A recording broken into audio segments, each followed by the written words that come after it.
Muy buenas tardes a todos. Hoy el tema es el gran amor y la bondad de Dios en contraste con nuestra tendencia pecaminosa. Nosotros tenemos unas tendencias a tener dioses ajenos fuera de Dios, a desobedecer, a desviarnos del camino, a mirar con agrado la tentación.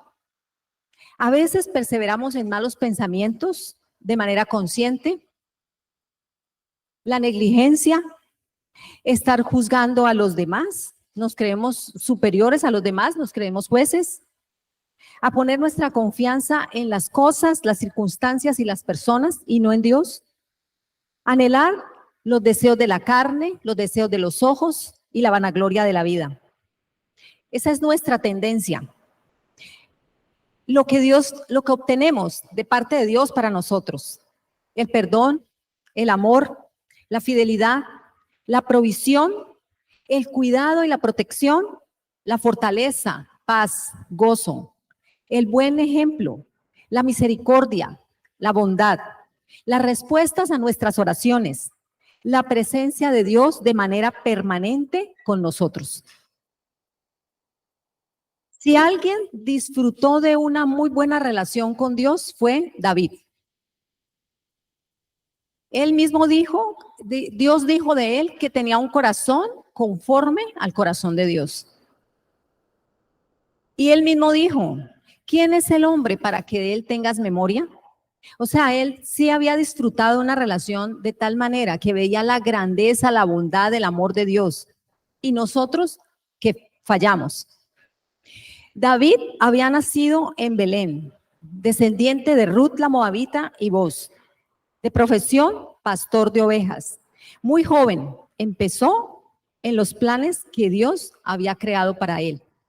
Hoy no vamos a hablar, hemos nombrado casi siempre las hazañas de David, lo que hizo. Vamos a ver hoy es la actitud de David, la actitud de un hombre que dijo Dios que tenía un corazón conforme al corazón de él. Lo primero que se menciona de él fue el día que fue ungido por Samuel el profeta. Buscamos en Primera de Samuel, capítulo 16, versículos 12 y 13. Un preámbulo mientras encuentran la porción bíblica. Dios había desechado como rey al entonces rey de Israel, que era el rey Saúl, porque le había desobedecido. Y Dios dijo, yo voy a buscarme otro rey para Israel. Y entonces le dijo al profeta Samuel que fuera a la casa de Isaí, un hombre de Belén, y que allí iba a ungir uno de los hijos para que fuera rey sobre Israel. Entonces aquí leemos 1 Samuel 16, 12 y 13. Envió pues por él y lo hizo entrar. Estamos hablando del papá de Isaí. Le presentaron cada uno de los hijos de Isaí y Dios le decía, este no es y este no es. Por último, bueno, ¿tienes más hijos? Ah, sí, tengo uno que está apacentando ovejas en el desierto. Entonces dijo, pues llámalo. Y aquí nos ubicamos en el momento histórico. Envió pues por él y lo hizo entrar. Y era rubio, hermoso de ojos y de buen parecer. Entonces Jehová dijo, levántate y úngelo porque este es. Y Samuel tomó el cuerno de aceite y lo ungió en medio de sus hermanos. Y desde aquel día en adelante, el Espíritu vino sobre David. Se levantó luego Samuel y se volvió a Ramá, su tierra. Dice que era rubio, hermoso de ojos. Algunas traducciones dice hermoso físicamente. La traducción original del hebreo dice de buen aspecto. De buen aspecto es cuando usted, una persona de buen aspecto, es porque tiene unos pensamientos agradables, porque tiene una muy buena actitud. Él estaba acostumbrado a estar en el desierto casi siempre solo y yo creo que era un espacio en que él dedicaba a hablar con Dios. El Espíritu Santo vino sobre él ese día. Eso nos dice aquí. De aquel día en adelante el Espíritu de Jehová vino sobre David a través de esa unción. También se dijo de él en 1 Samuel 16, 18. El rey David, el rey Saúl padecía de una opresión espiritual. Entonces, los siervos le decían, no, pues de pronto si viene alguien y toca el arpa y toca música, pues de pronto es un alivio para usted. Entonces uno de los criados, estamos en Primera de Samuel, ahí donde veníamos, pero versículo 18. Entonces uno de los criados respondió diciendo, he aquí, yo he visto a un hijo de Isaí de Belén, que sabe tocar y es valiente y vigoroso, hombre de guerra, prudente en sus palabras y hermoso, y Jehová está con él. Este criado debió haber sido también de Belén para que lo hubiera conocido tanto. Sabe tocar el arpa, vigoroso y hombre de guerra. Hombre de guerra, pues él todavía no era hombre de guerra porque no hacía sino cuidar ovejas. Este criado era un militar y él sabía, en este hombre hay madera, hay potencial. Es un hombre que va a servir para la guerra. Él lo vio así. Más adelante vemos que David llegó a ser músico, compositor, arreglista y interpretaba los himnos también. Dice que David ya luego en Palacio del Rey empezó a tocar el arpa y cada vez que tocaba el arpa, esa opresión espiritual del rey Saúl se le iba. Entonces estaba muy contento. Ahora ocurriría un hecho por el cual es conocido David y es el enfrentamiento con Goliat. Dice que allí empezó a mostrar esas cualidades dadas por Dios que él evidenciaba. El pueblo de Israel tenía guerra con el pueblo de los filisteos. Los filisteos se dice que posiblemente fueron un pueblo costero que fue expulsado de Egipto y que ellos vinieron y se apoderaron de esa tierra, de la costa. Los filisteos vivían en la costa, en la parte baja de Israel y a un lado de Judea. Entonces leemos ahí mismo, estamos en 1 Samuel 16, pasamos a Samuel 17, capítulo 17, versículo 4 y 6. Entonces salió entonces del campamento de los filisteos un paladín, el cual se llamaba Goliat de Gat, y tenía de altura 6 codos y un palmo, y traía un casco de bronce en su cabeza, y llevaba una cota de malla, y era el peso de la cota 5,000 siclos de bronce. Sobre sus piernas traía grebas de bronce y jabalina de bronce entre sus hombros. También dice que estaba bien armado, tenía 3 armas, lanza, jabalina y también tenía espada. Además de eso, estaba totalmente protegido para la guerra. Tenía un casco de bronce, tenía una malla de cota que le cubría, tenía la armadura, tenía las piernas también estaban cubiertas. Estaba totalmente protegido y medía aproximadamente 3 metros de estatura. Superaba a David absolutamente en todo. Y dice también, él sí estaba preparado para la guerra, según lo que Saúl le dijera más tarde a David. Estaba preparado para la guerra desde su juventud. Entonces dice ahí mismo, o sea, para Goliat nadie se hubiera enfrentado con él. Nadie se hubiera enfrentado. Tendría que ser un ejército, pero una lucha hombre a hombre, pues había ganado todas las batallas porque no había perdido ni una porque estaba vivo. Si hubiera perdido alguna batalla, pues ya estaba muerto. Entonces ahí mismo en 1 Samuel 17, 8 al 10 dice, y se paró este hombre, Goliat, y dio voces a los escuadrones de Israel diciéndoles, ¿para qué os habéis puesto en orden de batalla? Dice que el pueblo israelí, el ejército, se había puesto en orden de batalla, se había puesto para la guerra. Entonces le dice Goliat, ¿y ustedes para qué van a venir acá a hacerme guerra? ¿Por qué están? Dice él. Más bien, escoged ¿No soy yo filisteo, vosotros siervos de Saúl? Escoged entre vosotros un hombre que venga contra mí. Si él pudiere pelear conmigo y me venciere, nosotros seremos sus siervos. Y si yo pudiere más que él y lo venciere, vosotros seréis vuestros siervos y nos serviréis. Y añadió el filisteo, esto fue lo peor para el filisteo, y hoy he desafiado al campamento de Israel, dadme ahora un hombre que pelee conmigo. Y justamente ahí estaba el joven David, había ido a llevar unos presentes al rey, y alcanza a oír eso David. ¿Quién es ese filisteo incircunciso para que desafíe los escuadrones del Dios viviente? Incircunciso es incrédulo, o sea, tiene unos dioses que son fabricados por ellos, que ellos mismos hacen con sus manos. Nosotros tenemos a Dios, que es el Dios viviente, el Dios que nos hizo, nosotros no lo hicimos a él. Tenía muy claro David quién era su Dios, su magnificencia, su poder, su majestad, su presencia. Como dijo Job, yo sé en quién he confiado y en quién he creído. Para dar esas exclamaciones se necesita tener una relación muy estrecha con Dios, para tener ese nivel de confianza. Había disfrutado de su bondad, su amor, su fidelidad, compartiendo con él cuando se encontraba cuidando sus ovejitas. Todo esto lo hacía valiente porque sabía que él no estaba solo. Si se enfrentaba a un enemigo que lo superaba en todo, en estatura, en protección, en armas, con más experiencia, mejor equipado, sabía que podía vencerlo en el nombre del Señor.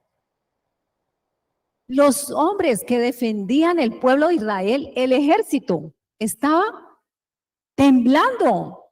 ¿Quién va a salir con este hombre? ¿Cómo se te ocurre? No, que vaya usted, no, que yo no, ¿cómo le ocurre? Nadie. El hombre con un corazón al corazón de Dios no podía saltarse las autoridades terrenales. Dijo, sí, yo sí me puedo enfrentar, pero no me puedo saltar al rey. Y habló con el rey. Se buscó la manera de que el rey lo hiciera llamar, porque es que el rey fue que lo mandó a llamar, él no se presentó allá. Y él iba preguntando, ¿qué le darán al hombre que venza a este? No, pues que eximen a su familia de impuestos y que además de eso se casa con la hija mayor del rey. Dijo, está bueno el ofrecimiento. Pero ya le habían dicho y él seguía preguntando, hasta que definitivamente lo llevaron ante el rey.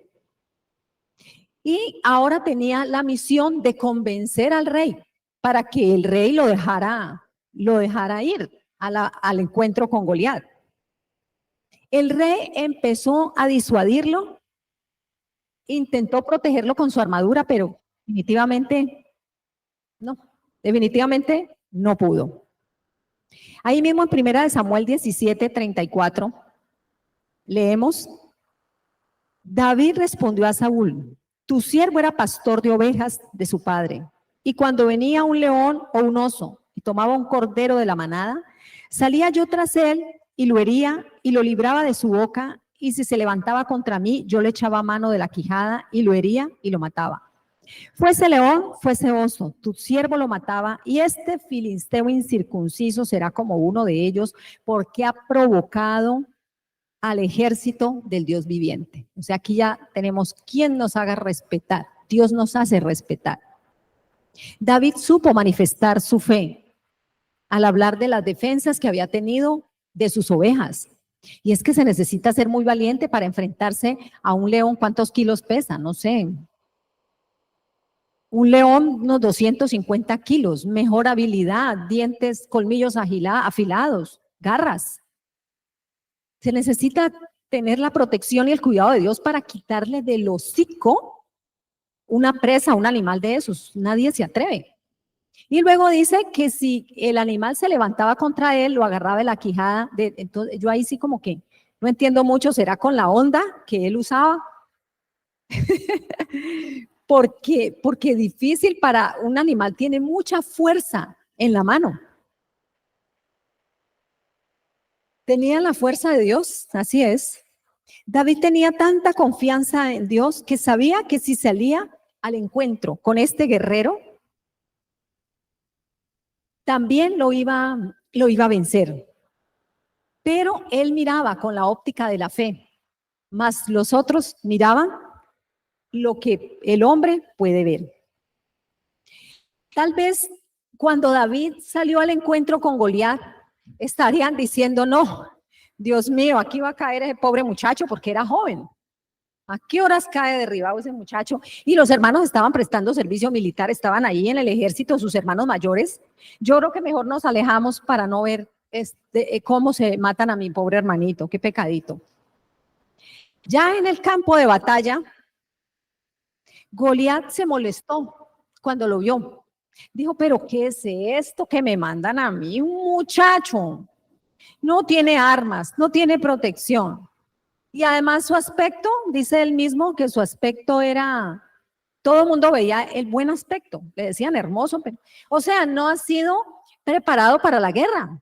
Un soldado con un entrenamiento fuerte, ya su cara le ha cambiado. Dijo, no, ¿qué tal esto? O sea, si yo mato a este hombre, no pasa nada, es como que, como pelea de tigre con burro amarrado. Esto ya es pan comido. Pero de todas maneras, en las guerras se utiliza ¿cómo se llama? La tortura mental, el atemorizar al enemigo. Ahí seguiremos leyendo en Primera de Samuel 17, 43 al 44. Dice que dijo el filisteo a David, ¿soy yo perro para que vengas a mí con palos? Y maldijo a David por sus dioses. Dijo luego el filisteo a David, ven a mí y te daré la carne, tu carne, a las aves del cielo y a las bestias del campo. Aquí dijo, no, ya con esto lo dejo bien desarmado, muchacho y todo, ahora hay que es cierto, lo dejo lleno de temores. Pero David le habló con seguridad. Dice que como quien tiene a Dios a su favor. Dice, no tengo armas, pero vengo a ti en el nombre de Jehová de los ejércitos, nuestro Dios. Y le dijo todo lo que sucedería después que efectivamente sucedió.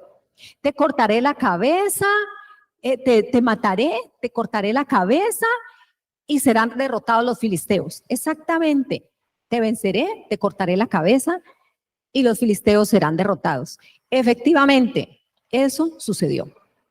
La pregunta para nosotros, una pregunta interna. Nosotros tenemos claro que cuando obramos conforme con la voluntad de Dios y aún tenemos dificultades por ello, Dios está a nuestro favor. En este momento usted está lidiando con situaciones que son difíciles, pero usted está obrando conforme a la voluntad de Dios. Dios está a su favor. Dios está con usted. Después de esto, David, con la cabeza del guerrero totalmente vencido, es llevado por Abner. Abner juega un papel muy importante en esta historia de David porque él era el general del ejército del rey Saúl. Y dice que Abner lo llevó ante el rey y el rey inmediatamente desde ese día lo incorporó al ejército. Y dice que David se comportaba prudente y era visto con buenos ojos por todos los que lo conocían, por todo el pueblo y por los que le servían a Saúl. Su buen comportamiento era evidente y tuvo muchos éxitos en las filas del ejército de tal manera que el rey Saúl lo puso sobre jefe de miles de soldados. Ya no era centurión de cientos, sino de miles.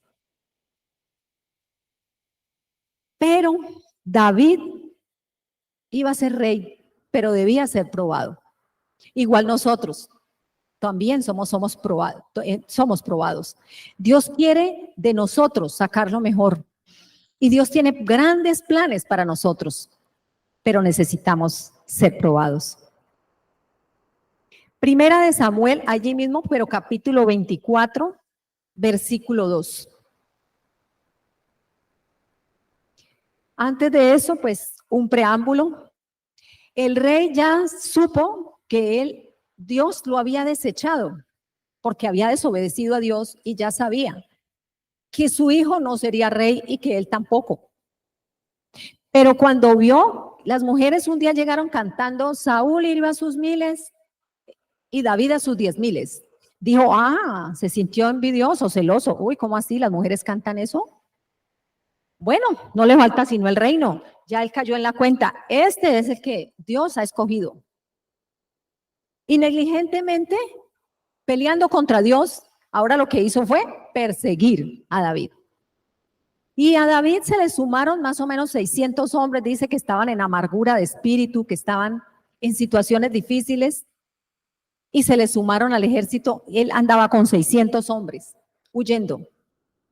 Y aquí en Samuel 24:2 dice, y tomando Saúl 3,000 hombres escogidos de todo Israel, fue en busca de David y de sus hombres por las cumbres de los peñascos de las cabras monteses.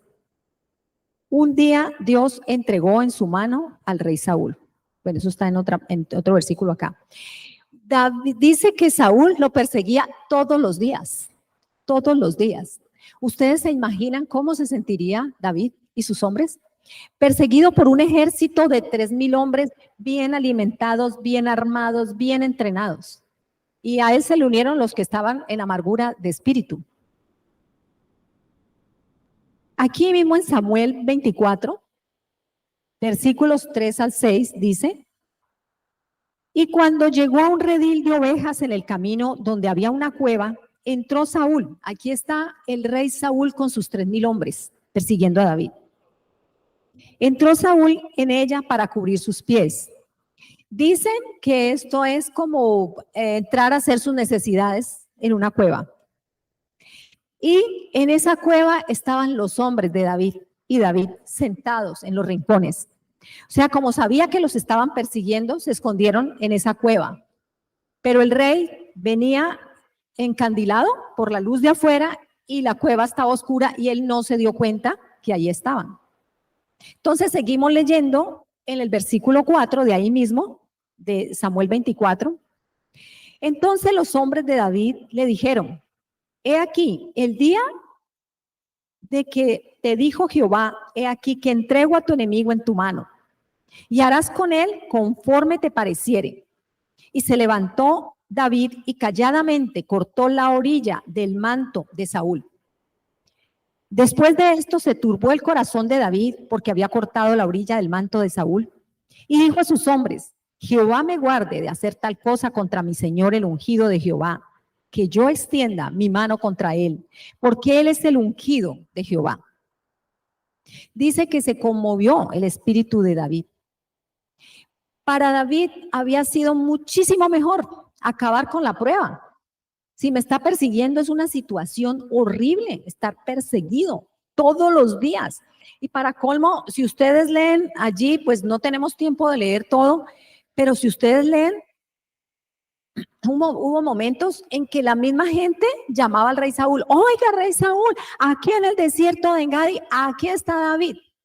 Aquí en Keila, aquí está David. O sea, tenía informantes por todo lado. Debe haber sido la situación muy compleja.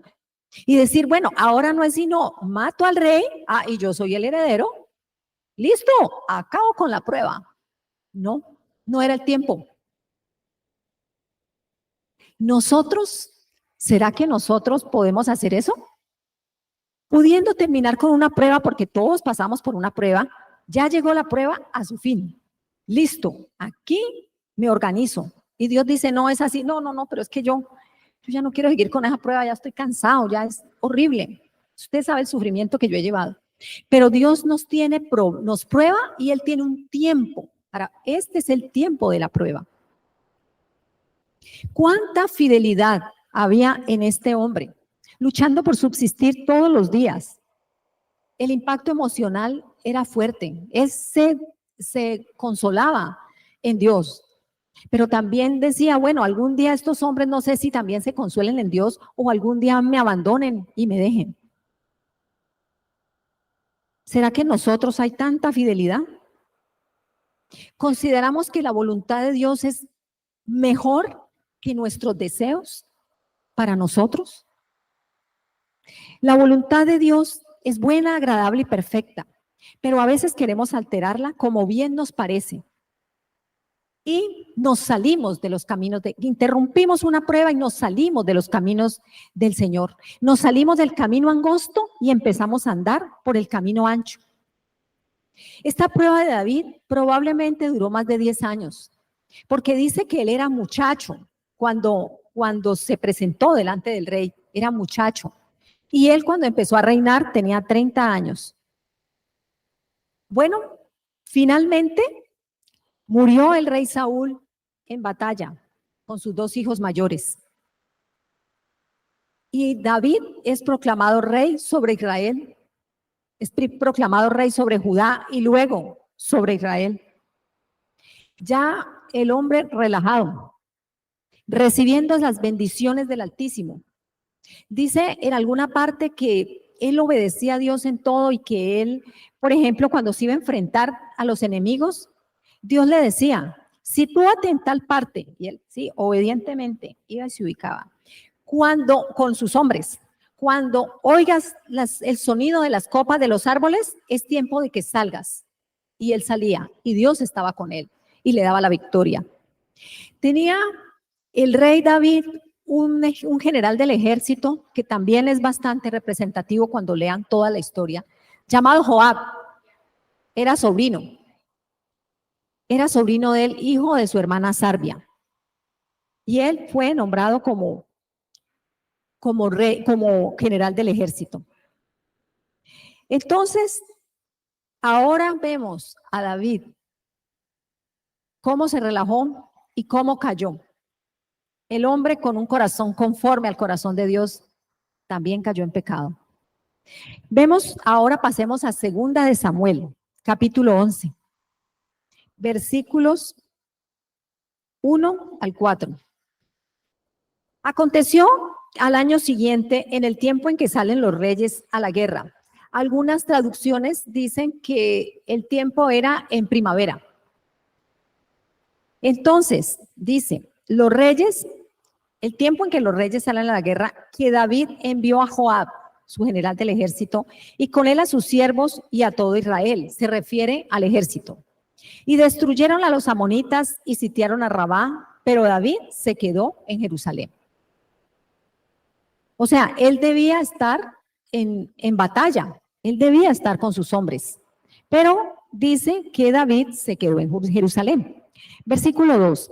Y sucedió un día, al caer la tarde, que se levantó David de su lecho y se paseaba sobre el terrado de la casa real, y vio desde el terrado a una mujer que se estaba bañando, la cual era muy hermosa. Y envió David a preguntar por aquella mujer, y le dijeron, aquella es Betsabé, hija de Eliam, mujer de Urías, Eteo. Y envió David mensajeros y la tomó, y vino a él, y él durmió con ella. Luego ella se purificó de su inmundicia y se volvió a su casa. Como dicen las abuelas, la ociosidad es madre de todos los vicios. Ya hace hasta siesta el hombre, porque dice que se levantó de su lecho al caer la tarde.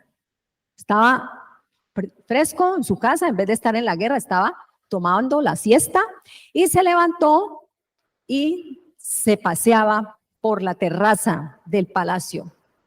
Y ahí estaba la tentación. Y miró con agrado la tentación y le gustó. Y ya su mente había creado y se había imaginado tantas cosas que cuando preguntó por ella le dijeron que era casada y aún así dijo, tráiganla. De pronto una sola vez, yo voy a acostarme con ella una sola vez y no más. Eso no pasa nada, como decimos ahora las personas. Entonces, dice que no tuvo en poco a Dios. O sea, ahí como que tanto relax le hizo perder el foco. Sabía que no debería hacer eso, pero sin embargo lo hizo. Ahí mismo, en 2 de Samuel, capítulo 11, versículos 5, 6. Y concibió la mujer y envió a hacerlo saber a David, diciendo, estoy encinta. Entonces David envió a decir a Joab, el general del ejército, envíame a Urías Eteo, y Joab envió a Urías a David. Aquí vemos una maldad tras otra. Ya se acostó con la mujer, pero no quiero que nadie se entere, pues, callado, porque qué vergüenza, yo soy el rey. Yo soy el rey con un corazón conforme al corazón de Dios, yo soy un rey que que he sido nombrado por Dios, que Dios está conmigo, que lo nombro, que oro a Él, que tengo una relación que todo el mundo conoce y he caído en adulterio. Que nadie se entere. Entonces, por favor, llámeme a Urías, al esposo de la mujer, para que él se acueste con ella y entonces él piense que ese niño que está esperando, pues ese es de él. O sea, cada día añadía más maldad a lo que estaba haciendo. Llegó Urías y entonces no fue a dormir con su esposa, se quedó en las afueras del palacio real donde dormían los siervos, o sea, los miembros del ejército que estaban allí cuidando el palacio. Y aún así me añadía más maldad. Venga conmigo, lo invito a cenar. Y lo embriagó. Ay, ahora sí lo mando bien embriagado y ahora sí se va a acostar con Betsabé. Pero este hombre era fiel. Dijo, no, ¿por qué no te acuestas con tu mujer? No, no, no, es que yo no puedo. Mire, allá están en combate los hombres del ejército Joab y ellos no pueden disfrutar de sus esposas ni venir así como yo. No, yo me solidarizo con ellos. O sea, no voy a hacer eso, no está correcto. Y aunque lo embriagó y todo y lo mandó bien embriagado, él bien embriagado se fue a dormir donde duermen los siervos, los miembros del ejército del palacio. Vemos segunda de Samuel 11, ahí estamos, versículo 14 y 15. Venida la mañana, escribió David a Joab una carta, la cual envió por mano de Urías, y escribió en la carta diciendo, poned a Urías al frente en lo más recio de la batalla y retiraos de él para que sea herido y muera. Por esa imagen que él tenía que defender, tenía que morir alguien, según su criterio. Tenía que morir, no solamente que fuera herido. Póngamelo ahí en lo más recio de la batalla para que sea herido y muera. Quería borrar toda evidencia, no importa que eso significara mandar a matar a alguien. El mismo Urías llevó su sentencia de muerte. Y ese día que murió el Urías, no solamente murió él, sino también fueron varios. Cuando ustedes pueden leer allí, murieron varios ese día. Dice, eso ya fue una estrategia militar del general del ejército. Si yo pongo a Urías en lo más recio de la batalla, allá donde están los flecheros solo, pues me va a decir, bueno, ¿y por qué me dejaste a mí solo? No, no, no, venga, yo me hago acá. No, yo me aseguro que él no se devuelva y le mando otros también para que estén ahí con él. Lo puso en el lugar donde están al alcance de los más valientes del ejército contrario, porque Joab ya conocía dónde ponen los más valientes, están aquí, donde están los flecheros. Y murieron ese día varios. Y Urías murió ahí, llenos de flechas, una muerte lenta y dolorosa. Y todavía sigue David fallando. Ahí en segunda de Samuel, capítulo 11, versículos 22 al 25. Y fue el mensajero, y llegando contó a David todo aquello a que Jehová le había enviado. Y dijo el mensajero a David, prevalecieron contra nosotros los hombres que salieron contra nosotros al campo. Bien que nosotros les hicimos retroceder hasta la entrada de la puerta. Pero los flecheros tiraron contra tus siervos desde el muro y murieron algunos de los siervos del rey. Y murió también tu siervo Urías Eteo. Y David dijo al mensajero, así dirás a Joab, no tengas pesar por esto, porque la espada consume a uno y a otro. Refuerza tu ataque contra la ciudad hasta que la rindas. Y tú aliéntate. Dile a Joab que no te preocupes si murió un valiente, que no tenía que morir, y algunos no se preocupe, que de todas maneras en la guerra mueren todos los días. Entonces, la respuesta de David, como también, no pasa nada. Esto es común que suceda. David había apartado sus ojos de Dios. El pecado había cegado sus ojos. El pecado le tomó ventaja y luego le fue difícil detenerse. Al parecer siguió descansando en su palacio real porque al poco tiempo le manda a Joab un mensajero y le dice, mira, vamos a tomar una ciudad ya mañana. Tomamos una ciudad y necesito que tú estés para que no reciba la gloria yo no, sino el rey. Ay, sí fue, no, hay que recibir la honra, claro. Así, ese día fue. O sea que siguió durmiendo la siesta. Betsabé dice que hizo duelo. Hizo duelo, creo que 7 días, y después del duelo él se la llevó para su casa y la volvió su esposa. Qué rico, sabrosa vida. Engañoso es el corazón del hombre y perverso, más que todas las cosas. Así dice nuestro Dios, el que nos conoce. ¿Quién lo conocerá? Dice él. Y uno puede decir, no, si yo hubiera estado allí, no, yo no hubiera caído. No. Yo miro la tentación, no, Cristo, cúbreme con tu sangre. Y no hubiera caído. Si cayó un hombre con un corazón conforme al corazón de Dios, nosotros también. Y no solamente la tentación es la mujer, también hay otras tentaciones. Le dicen a uno, mire, con esta plata yo salgo de deudas, quedo sin ninguna deuda. Me queda la plata, el salario pulpito para salir con mi familia y hacer lo que yo quiera. Hay muchos tipos de tentaciones, hay muchas ocasiones de resbalar. Uno se cuida de una y por ahí está la otra. Nosotros somos iguales que David. El apóstol Pablo dijo, el que se crea firme, mire que no caiga. David miró la tentación y se puso a pensar en ella, a crear. ¿Y cómo sería la cosa? ¿Cómo sería la situación? ¿Cómo se deleitaría? No más una vez, ¿no? Yo vengo y la traigo una sola vez y nadie se va a dar cuenta. Estemos alertas. Voy a leerles un comentario bíblico. Estemos alertas en cuanto deseemos la autocomplacencia para alejar de nosotros el mal. Seguramente que David no imaginó que iba a llegar a punto de cometer adulterio y homicidio. Eso era impensable para él. Tal vez él hubiera criticado a alguien que hubiera hecho eso. Ay, ¿cómo se le ocurre? Si usted sabe que esa mujer es casada, ¿cómo se va a meter? Si usted está desagradando a Dios. Algunos creyentes en la actualidad han caído en las dos cosas.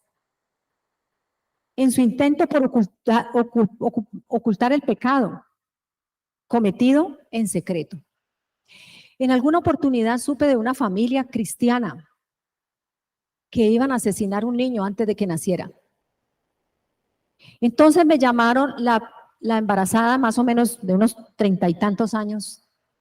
Ella sabía que yo era cristiana y seguramente por allá en su corazón dijo, voy a llamar a María Antonia. Me llamó. Ya vamos a practicar el aborto esta tarde. Le dije, no, por favor, espere, no se vaya a ir, ya me voy para su casa en este mismo momento. Y llegué y estaba la mamá, estaba la amiga que le iba a acompañar a practicar el aborto y estaba mi amiga, la embarazada. Entonces el Señor habló palabra a través de mí y el Señor me usó. Y la amiga que iba a acompañarla a ella dijo, no, yo nada que ver, hasta luego, me voy, yo no me meto ya en eso, hasta luego, y se fue. Y mi amiga me dijo, yo creo que es mejor que no, yo creo que yo voy a asumir las consecuencias de esto. Y la mamá cristiana le dice, no, vea, yo le decía, pero mire, le hablaba palabra de Dios. Dice, pero es que lea el Salmo 103, ahí dice que Dios perdona todo. O sea, voy a cometer el asesinato y luego me voy ante Dios y Dios me perdona. Pero ella no contaba con que tenemos que vivir las consecuencias del pecado. Nosotros tenemos que vivir las consecuencias del pecado. Entonces, definitivamente, gracias a Dios, este niño se salvó. Pero es que como asistimos a la iglesia cristiana y caímos en pecado y nadie se dio cuenta, pero un embarazo ya no se puede ocultar. Eso fue lo que yo entendí ese día. Ya el embarazo llegaba un momento en que no se podía ocultar, entonces matemos a la criatura, que nadie se dé cuenta. Para la gloria de Dios no ocurrió. El niño tampoco nació, pero no se tomó acción en contra del niño. Entonces nosotros creemos eso, ¿no? Dios perdona, sí, Dios perdona. Pero ahora vemos a David lo que le pasó, las consecuencias de su pecado. Él dice Se le dañó su relación con Dios. Estar apartado de Dios es horrible. Pues no, que es como cuando la muerte eterna es apartado de Dios para siempre. Dice él, mientras el mismo David en el Salmo 32, del 3 al 5 dice, mientras callé se envejecieron mis huesos en mi gemir todo el día, porque de día y de noche se agravó sobre mí tu mano. Se volvió mi verdor en sequedades de verano. Mi pecado te declaré y no encubrí mi iniquidad. Dije, confesaré mis rebeliones a Jehová y tú perdonaste la maldad de mi pecado.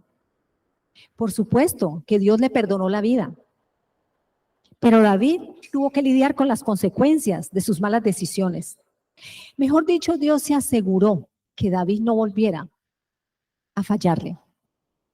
Ahí mismo vemos en 2 de Samuel, capítulo 12, versículo del 1 al 6. Jehová envió a Natán a David, Natán el profeta, y viniendo él le contó una historia. Había dos hombres en una ciudad, el uno rico y el otro pobre. El rico tenía numerosas ovejas y cabras y vacas, pero el pobre no tenía más que una sola corderita que él había comprado y criado y que había crecido con él y con sus hijos juntamente, comiendo de su bocado y bebiendo de su vaso y durmiendo en su seno, y la tenía como a una hija. Y vino uno del camino al hombre rico, y éste no quiso tomar de sus ovejas y de sus vacas para guisar para el caminante que había venido a él, sino que tomó la oveja de aquel hombre pobre y la preparó para aquel que había venido a él.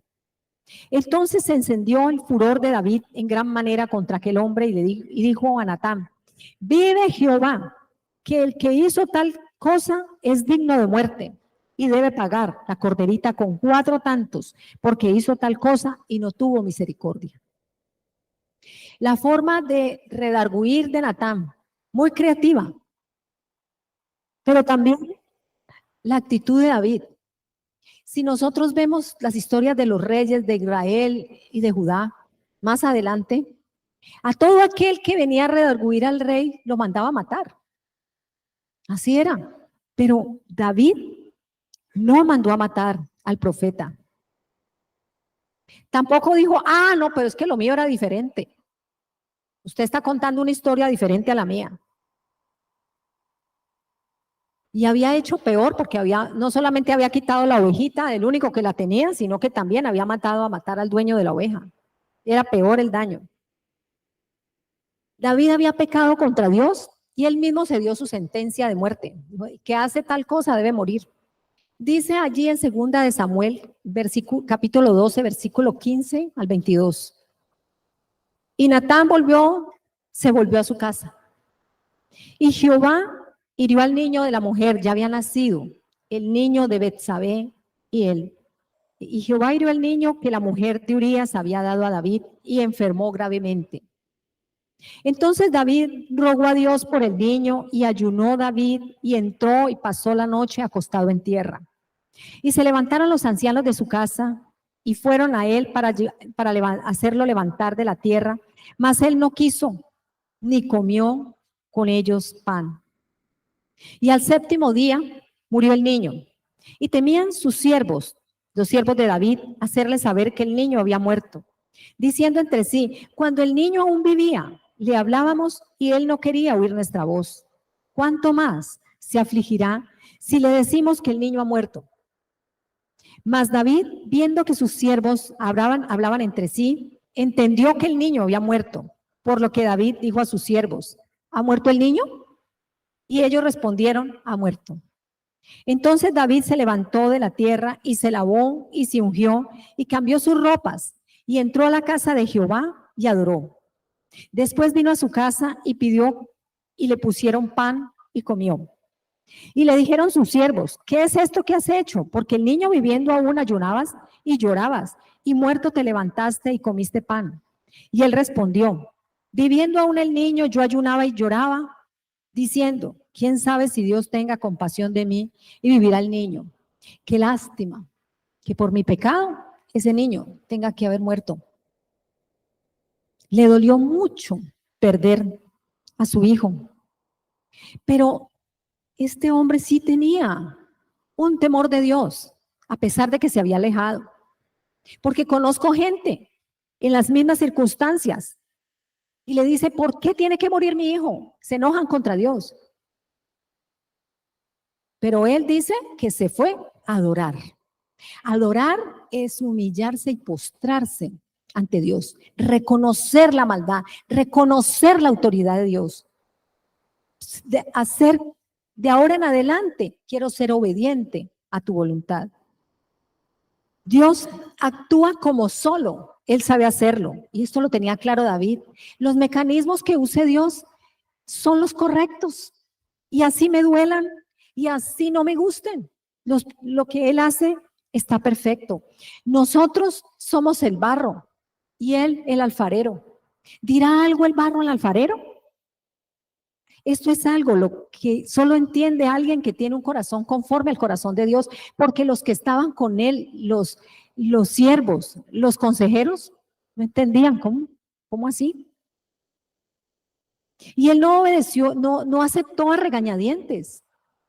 No, dice que se fue a adorar, se fue a rendir ante la majestad de Dios. Reconozco mi pecado y asumo las consecuencias. Gracias porque me conservaste la vida.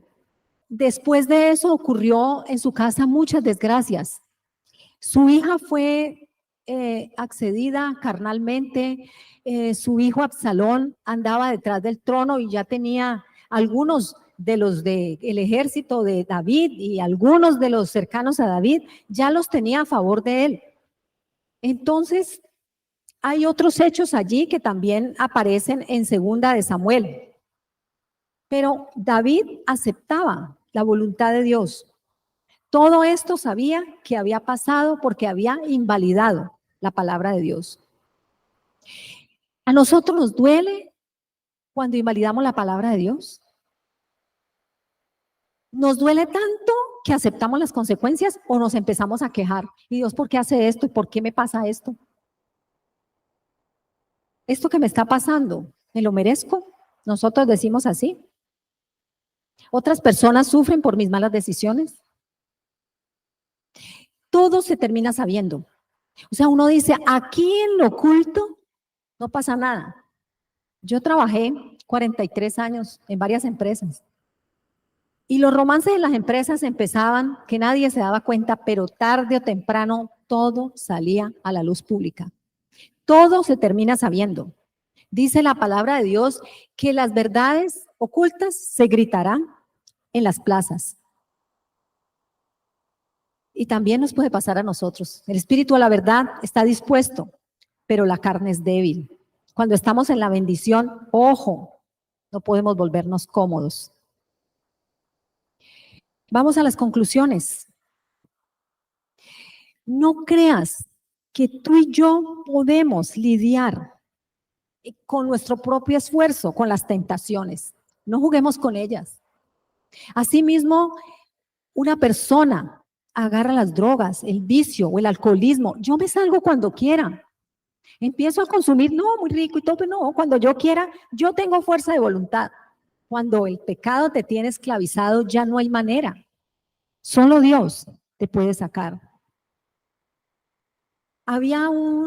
Anteriormente, hace unos años, me veía ese canal Investigation Discovery. Ya no lo veo, pero en ese tiempo presentaron historias de cristianos. Les pasaba lo mismo. Adulterio, asesinato. Adulterio, asesinato. Y a ellos los pillaron de tal manera que están detenidos, están prisioneros. Por la misma razón que David, hay que borrar toda evidencia porque tengo una imagen de cristiana. Nosotros no podemos alejarnos de Dios. Y la tentación está al acecho, de donde uno menos espera y cuando uno menos espera. Y no todas las tentaciones son de sexo, hay muchas tentaciones, muchas cosas que lo tienden a uno a esclavizar. Por eso es importante congregarse frecuentemente. Por eso es importante dedicarle al menos una hora a la oración diaria, hacer un devocional. Tenemos un devocional que es uno de los mejores que yo he visto en mis 28 años de vida cristiana, el de Sarah Young. Y allí hay palabra de Dios, ese devocional está fundamentado en la palabra de Dios, y aquí está la palabra de Dios. Todos los días saquemos ese espacio antes de empezar nuestras actividades de madrugada, para orar, para hacer el devocional, para leer la palabra de Dios, para tener esa comunión con el Señor. Dios siempre da una salida. Nosotros tenemos el Espíritu Santo, y cuando está la tentación, ahí hay una voz de alerta. Pero la obvió David y la podemos obviar nosotros también. Guardémonos de caer en tentación. El pecado puede dejar huellas imborrables en nosotros, en nuestras familias y en el caso de David, en toda la nación. La experiencia de David demuestra cuán fácilmente se puede apartar un santo del camino y andar por los caminos de maldad. Basta solo una mirada, un pensamiento, una sola actitud, una sola oportunidad al diablo. Sí, David era el ungido, el escogido de Dios, el receptor de una gran promesa, el que gozaba de muchas bendiciones y victorias de parte de Dios. No soportó, sucumbió ante la tentación y fue arrastrado por las artimañas del maligno hasta convertirse en instrumento de maldad. David aceptó a enfrentarse a un enemigo poderoso como Goliat. Aceptó las pruebas que Dios le permitió al estar siendo perseguido. Pero hizo cosas abominables a los ojos de Dios. Su reacción frente a esto fue aceptar la voluntad de Dios, por considerar que Dios es la máxima autoridad del creyente y nunca se equivoca. Todo lo que Dios permite, absolutamente todo, nos conviene. ¿Somos capaces nosotros de reaccionar aceptando la voluntad de Dios y recibir las consecuencias de nuestros pecados como lo hizo David? La maldad del hombre y la bondad de Dios también incluye la justicia. La justicia es parte del carácter de Dios. Él no dará al culpable por inocente. A la pregunta que puede girar en nuestra mente: ¿por qué un niño inocente tiene que sufrir el rigor de una enfermedad mortal? ¿Por qué un niño inocente tiene que morir por el pecado de otro? La respuesta divina está en Deuteronomio 30, 19. A los cielos y a la tierra llamo por testigos hoy contra vosotros. He puesto delante de ti la vida y la muerte, la bendición y la maldición. Escoge pues la vida para que te vaya bien. ¿A quién? A ti y a tu descendencia. Así como las bendiciones de la obediencia las puedes disfrutar tú con tu familia, así las maldiciones de la desobediencia, las consecuencias del pecado le caen también a tu familia. Voy a leerles cómo salió David de todo esto. Salmo 51. Ten conforme a tu misericordia, conforme a la multitud de tus piedades, borra mis rebeliones. Lávame más y más de mi maldad y limpia mi pecado, porque yo reconozco mis rebeliones y mi pecado está siempre delante de mí. Contra ti, solo contra ti he pecado y hecho lo malo delante de tus ojos, para que seas reconocido justo en tu palabra y tenido por puro en tu juicio. Purifícame con hisopo y seré limpio. Lávame y seré más blanco que la nieve. Crea en mí, oh Dios, un corazón limpio y renueva un espíritu recto dentro de mí. Los sacrificios de Dios son el espíritu quebrantado. Al corazón contrito y humillado no despreciarás tú, oh Dios. Así el hombre con un corazón conforme al corazón de Dios decía: acepto la voluntad de Dios, acepto que me equivoqué, acepto mi pecado, acepto las consecuencias, acepto que un niño tuvo que morir por culpa mía. Y me postro delante de Dios y me humillo delante de Él. Así el hombre, con un corazón conforme al corazón de Dios, salía, recuperaba su relación con Dios. Y yo creo que deberíamos hacer este ejercicio todos, el Salmo 51 en nuestras casas. Que el Señor bendiga su palabra. Vamos a orar allí donde estamos.